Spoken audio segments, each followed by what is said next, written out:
Jobcast. Jobcast. Jobcast. Jobcast.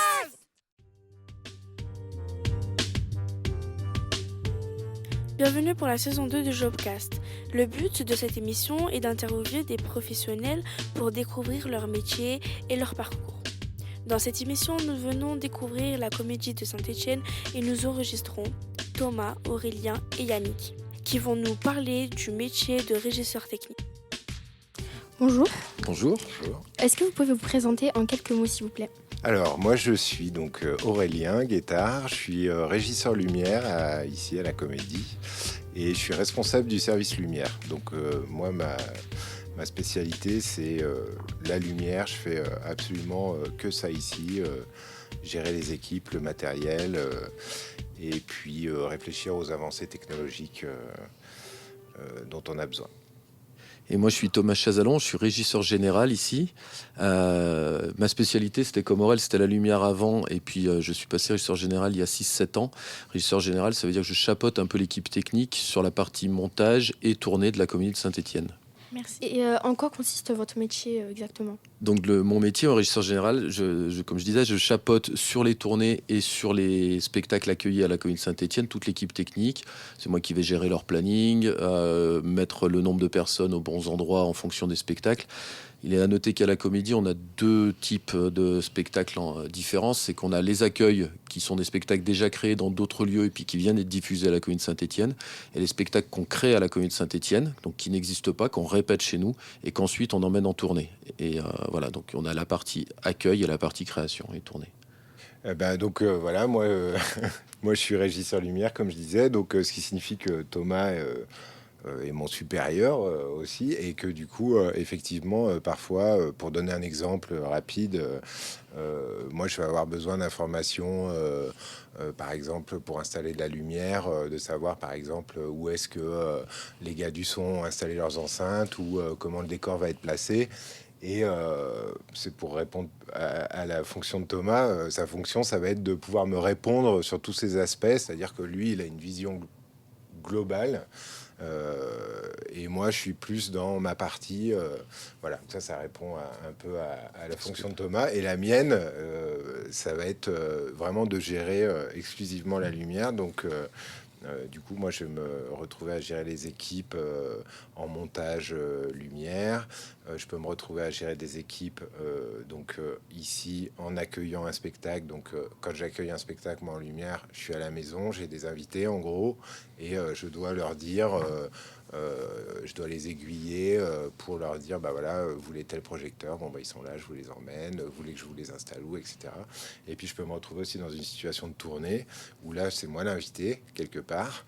Et du coup, moi, je demande des choses, j'ai des demandes techniques, et là, c'est les personnes qui m'accueillent à Strasbourg, à Lille, à Valence, à Lyon, peu importe, mais en tout cas, qui me disent, bah, ok, d'accord, on t'emmène les projecteurs, tu veux qu'on te les mette où, etc. Voilà. Donc, moi, mon métier, c'est ça. En quoi consistent vos études et quelles études il faut faire pour...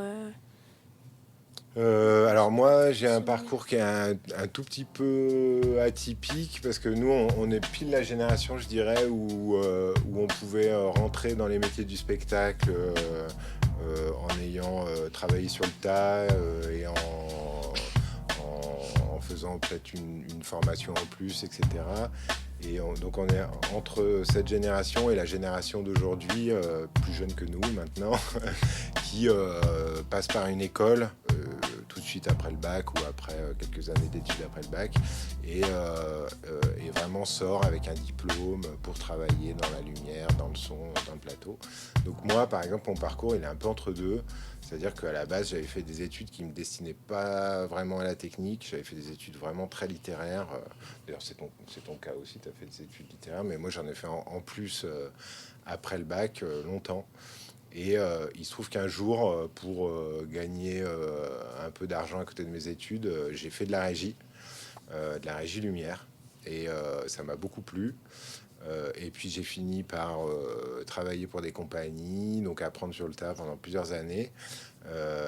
Et puis un jour, du coup, comme j'avais fait des études littéraires, j'avais besoin d'asseoir mes connaissances techniques. Donc j'ai fait une formation d'1 an dans un centre de formation qui s'appelle l'ISTS, l'Institut supérieur des techniques du spectacle à Avignon, voilà, qui m'a permis d'accroître mes connaissances en technique et en lumière en particulier.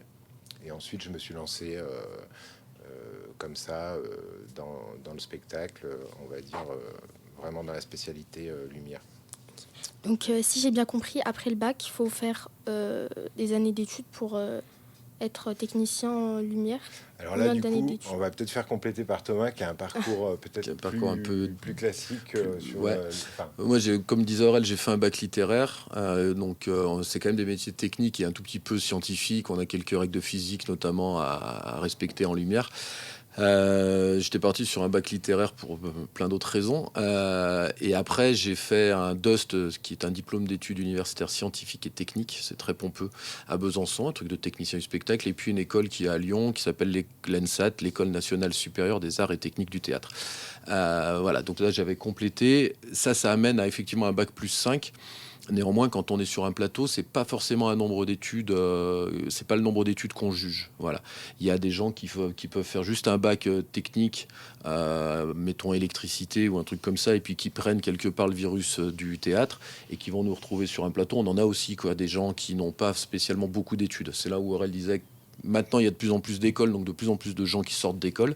Mais on a encore un gars ou deux, et des filles aussi d'ailleurs, parce c'est un métier mixte maintenant, où on a vraiment des gens qui peuvent avoir fait juste un bac et nous rejoindre comme ça sur les plateaux et apprendre sur le tas. On y arrive encore. Ça fait encore partie des métiers qu'on peut faire comme ça. Bienvenue sur Jobcast. Bienvenue sur Jobcast.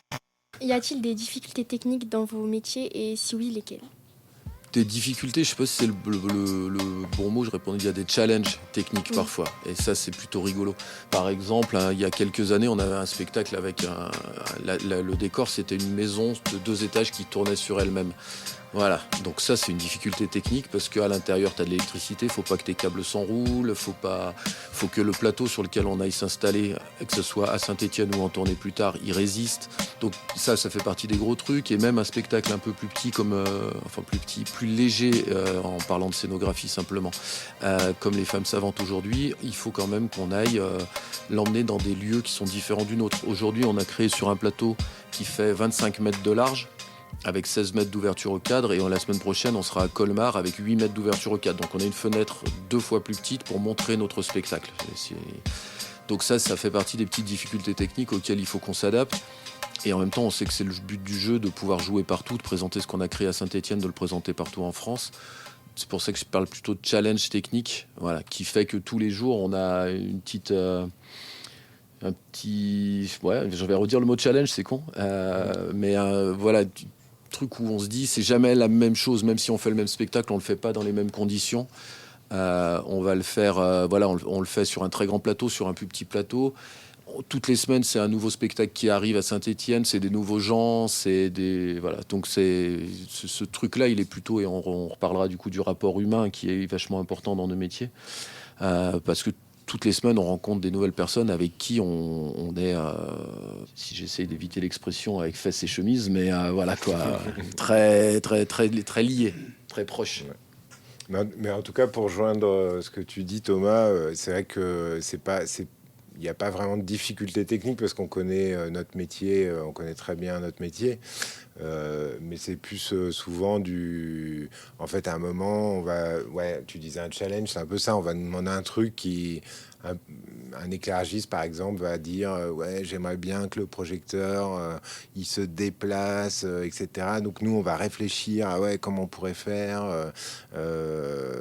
Par exemple, là, il y a notre éclairagiste, lui, il voulait à un moment que le projecteur, il était asservi, donc déjà, le projecteur en lui-même, il peut bouger dans tout un tas de positions. Mais en plus, il voulait que ce projecteur, latéralement, se déplace sur une perche, etc. Donc, nous, en fait, on va réfléchir à tout ça. Et au final, de challenge, c'est un peu créatif. C'est-à-dire, on va chercher des astuces, on va se prendre la tête pour trouver des choses. Et c'est ça qui est super la plupart du temps, quoi.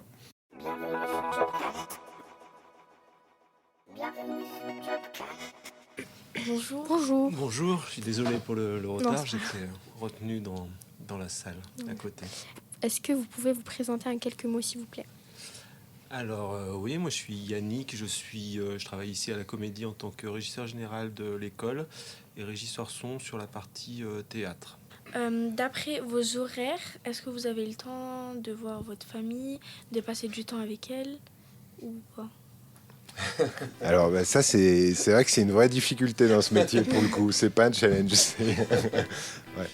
Ça enfin voilà, c'est un rythme de travail oui qui est un peu compliqué parfois parce que déjà on peut être en tournée et carrément pas du tout à la maison pendant une semaine voire plus et régulièrement sur même 3 mois de tournée quoi.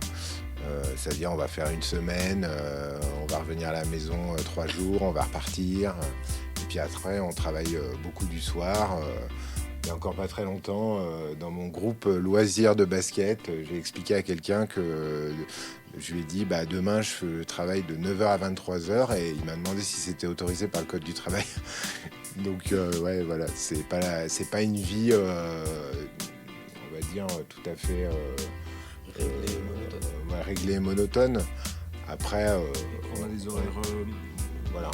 variés. Enfin, on peut jongler aussi. Il n'y a pas de régularité, contrairement à beaucoup de personnes qui vont travailler tous les jours de 9h à 18h et avoir tout leur week-end. Nous, on va travailler beaucoup et puis après, on va quand même se reposer un peu. Donc, on va avoir aussi des longs temps de présence à la maison, par exemple un lundi et mardi où on sera toute la journée à la maison parce qu'on aura on aura travaillé le samedi dimanche. Donc c'est cette régularité aussi qui permet de profiter du temps différemment que dans un environnement professionnel classique.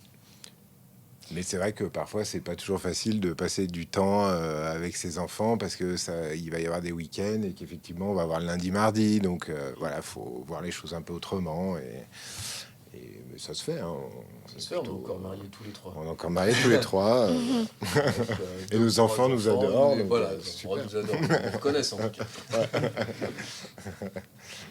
J'ai une petite question pour du coup vous qui venez d'arriver. Est-ce que vous pouvez nous expliquer votre parcours? Comment vous avez fait pour en arriver là? Oui. Ouais. Qu'est-ce que tu as fait pour en arriver là? Qu'est-ce que j'ai fait? J'ai travaillé à l'école pourtant, donc je sais pas.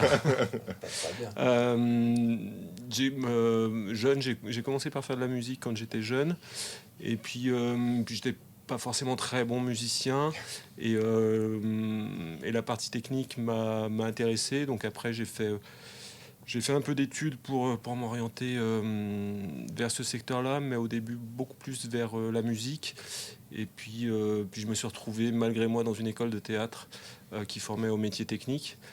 Et puis du coup j'ai découvert le théâtre approfondi et puis je suis resté dans le théâtre et le spectacle vivant de façon plus générale. Bienvenue sur Jobcast.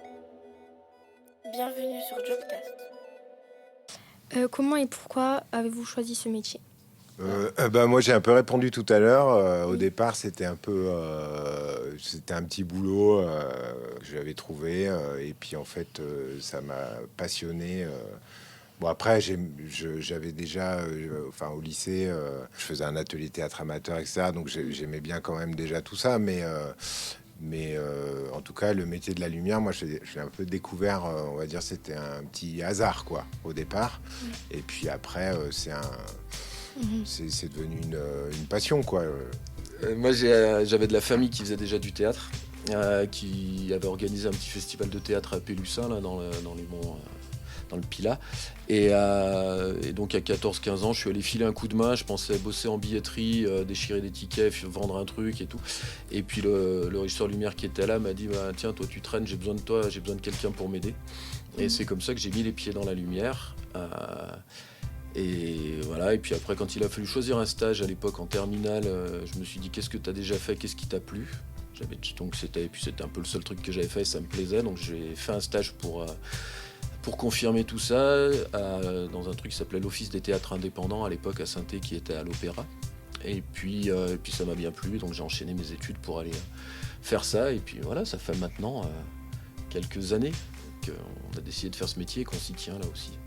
Vous préférez l'ancien endroit de la comédie ou le nouveau, dont ici? Non, l'outil de travail ici, il n'y a pas photo par rapport à l'ancien lieu. Pour les accès des camions, des décors, là, quand on décharge, tout le matériel, on est entièrement de plein pied. Donc on a beaucoup de matériel qui roule dans ce qu'on appelle des fly cases, qui sont des grosses caisses sur roulettes. Donc en termes d'aisance au travail, de manutention, c'est quand même beaucoup plus agréable ici. Après, on est un peu loin du cœur de la cité, c'est comme ça qu'on... Enfin voilà. L'ancien lieu, on était vraiment au centre-ville, dans un quartier populaire qui était plutôt agréable. Voilà, là on est un petit peu excentré, mais bon, Saint-Étienne reste une ville suffisamment petite pour... On reste pas loin du centre, mais l'ambiance n'est plus tout à fait la même par rapport au voisinage, on a moins de voisins, voilà. Quelles sont vos qualités requises dans votre métier ou autre part? Les qualités qu'il faut avoir, quoi, en général. Les qualités humaines ou les qualités Les deux. techniques? Un peu les deux. Enfin, les deux. Ok. Alors moi, en lumière, par exemple, ce qu'on me demande vraiment là depuis quelques années, il y a un gros virage technologique, c'est-à-dire du passage de la lampe halogène à la LED. Donc au moins on me demande d'être quand même bien à la page et de bien prendre ce virage technologique. Donc ça veut dire qu'il faut que je me tienne un petit peu, voire beaucoup, voire énormément au courant de ce qui se fait, des avancées. Voilà, la lumière, c'est un domaine, on va dire, technique dans le spectacle là, qui bouge énormément et très vite. Donc voilà, on va me demander ça. Et puis voilà, d'être efficace dans mon travail, bien sûr, etc. Ça, c'est une chose. Et puis sur les qualités humaines, je dirais, s'il y en avait une à donner, parce que il en faut probablement plein d'autres, mais je dirais que c'est un métier où il faut être à la fois rigoureux, parce que comme c'est technique, il faut quand même avancer de manière rigoureuse, mais à la fois il faut être humainement très très souple, parce que comme disaient mes camarades, on rencontre tellement de monde que on peut tomber sur des éclairagistes un peu fantaisistes qui ont des idées créatives démesurées, et il faut savoir aussi écouter un peu ça tout en recadrant, parce que tout n'est pas possible, etc. Et puis à côté de ça, on peut tomber sur des ultra rigides qui vont dire ah non, moi j'ai l'habitude de faire comme ça, et leur expliquer que en fait là ils sont pas chez eux, que nous on a d'autres habitudes, mais que ok, on entend ce qu'ils ont à dire et qu'on va essayer de tous prendre le même chemin en s'écoutant. Donc faut avoir à la fois de la souplesse et être un peu cadré. Faut pouvoir naviguer entre ces deux choses-là. Je dirais que c'est une qualité qu'il faut avoir, qui est importante. Combien de créations de spectacles à l'année vous faites, à peu près? Eh bien, on va se retourner vers notre régisseur général, n'est-ce pas, qui chapeaute.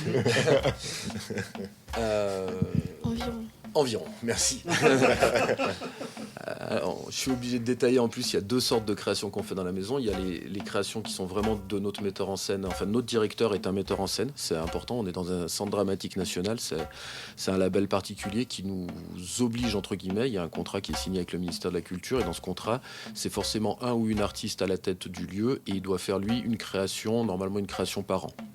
Donc on a toujours au moins un spectacle de notre directeur qui est créé dans le cadre de la commune de Saint-Étienne, avec le décor qui est fabriqué aussi chez nous, parce qu'on est dans des ateliers de construction, qu'ensuite on diffuse. Donc on a cette création qui est la grosse création de la maison, et en plus on va avoir parallèlement à ça 2-3 créations en plus par an qui sont des metteurs en scène invités qui viennent eux avec leurs équipes, et on accompagne de plus loin entre guillemets ce spectacle-là, et après on l'emmène pas en tournée, mais ils créent quand même chez nous. Ça veut dire que tous les matins on est avec eux pour changer la lumière, changer le son, le décor.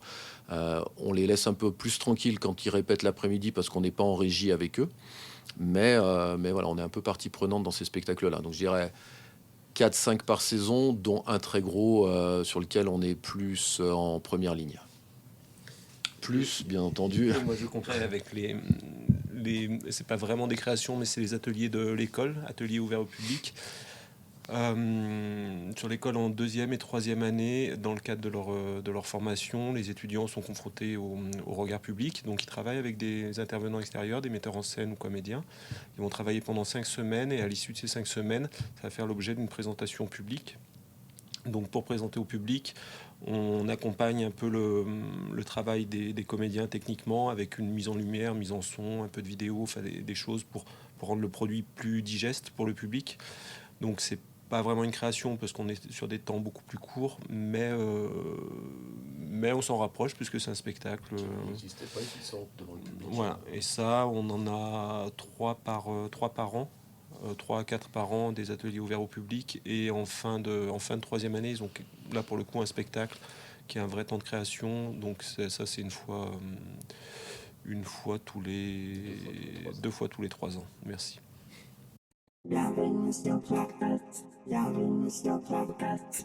Petite question, si c'est pas indiscret pour vous, quel est votre salaire? Alors moi, je vais répondre en premier. Moi, je suis cadre. C'est par rapport par les métiers en fait sont classifiés. Dans la société, si vous êtes bien gradé. Bien gradé, non, je pense. Enfin, j'en sais. Non, je pense. Non, c'est juste la classification des métiers où il y a les. Enfin, nous, on a. Pas rentrer dans les détails, mais il y a une convention collective, il y a le code du travail, des accords d'entreprise, convention collective, enfin, tous ces trucs-là. C'était le regard de la société un peu. Voilà. Bon, ok, alors on va faire plus simple. Regarde la société, non. Oui, là, pour le ça, coup, on passe tous un peu pour. Enfin, moi, c'est l'impression que j'ai un peu pour des saltimbanques, pour des. On reste des intermittents. Tous les artistes ou techniciens sont des intermittents, en fait. C'est comme ça que les gens caractérisent. Alors qu'intermittent, c'est pas ni un statut, ni rien du tout. C'est un régime spécifique d'assurance chômage. Mais les gens disent, bah, vous êtes tous des intermittents.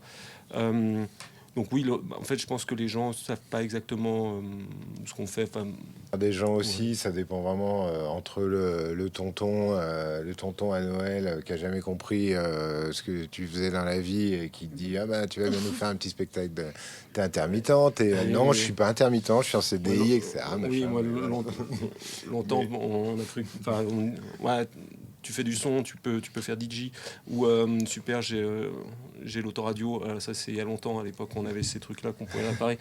Tu fais du son, tu pourrais pas me réparer mon autoradio, Ouais. mais voilà, donc il y a un truc, une méconnaissance en tout cas du métier. Ouais, il y a un drôle de truc qui est à la fois, ça fait pas très sérieux quand on dit bah on bosse dans le théâtre, c'est pas un truc qui fait très sérieux, et en même temps il y a un petit côté qui intéresse malgré tout les gens. Voilà. Ouais. Donc on s'est complètement éloigné de ta question, hein. Mais Ouais, ça- mais voilà, par rapport à la précision sur comment ressentent les gens, voilà, il y a un drôle de truc qui est à la fois c'est pas sérieux et à la fois c'est assez cool ce que tu fais parce que c'est vraiment en dehors des sentiers battus, quoi. Donc pour en revenir au salaire, Je vais le dire moi parce que je m'en fous. Moi je suis régisseur général, j'ai un statut de cadre et je suis à autour de 3 600 € brut par mois.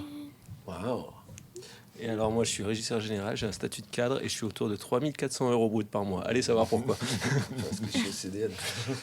Et moi je suis donc régisseur lumière et je suis agent de maîtrise et je suis autour de 2850 par mois. et est-ce que du coup, par exemple, imaginons que quelqu'un débute dans le métier, il va gagner moins logiquement? Oui. Ok. Non, mais il y a forcément une progression en fait dans le. Pareil par rapport à ce que disait Yannick dans la classification des salaires, on a tous les 2 ans normalement tu as un échelon qui passe et tu gagnes un peu mieux ta vie tous les 2 ans normalement. Et puis toutes les années on essaye d'ouvrir des négociations annuelles obligatoires. Enfin on essaye d'ouvrir, on les ouvre puisqu'elles sont obligatoires. Et là on essaye de faire progresser un peu les salaires de façon collective. Voilà. Mais oui, quelqu'un qui débute a forcément moins d'expérience donc et se retrouve avec un salaire un peu inférieur aux autres. Après, les salaires sont très, très variables aussi. Enfin, là, on parle ici, mais on va pas forcément débuter ici à la Comédie de Saint-Étienne. On va débuter avec une compagnie de théâtre ou dans un autre lieu qui a peut-être moins de financement que nous à la Comédie de Saint-Étienne. Donc, en fait, il n'y a pas vraiment de grille de salaire pour le même travail. Avant, on était tous intermittents avant d'être là. Pour le même travail, on peut être payé du simple au double, voire du simple au triple en fonction de qui nous emploie. Peu importe l'expérience, l'âge, ou voilà. Et on accepte parce qu'on aime bien ou pas. Merci beaucoup. Merci. C'est très gentil d'avoir. Merci à vous. C'est très gentil. C'est la fin de notre épisode sur les métiers de régisseur technique. Merci beaucoup à la Comédie de Saint-Étienne de nous avoir reçus pour visiter et répondre à nos questions. Merci à Raïl, Yanis et Naïla d'avoir écrit et posé ces questions. On se retrouve bientôt pour un nouvel épisode de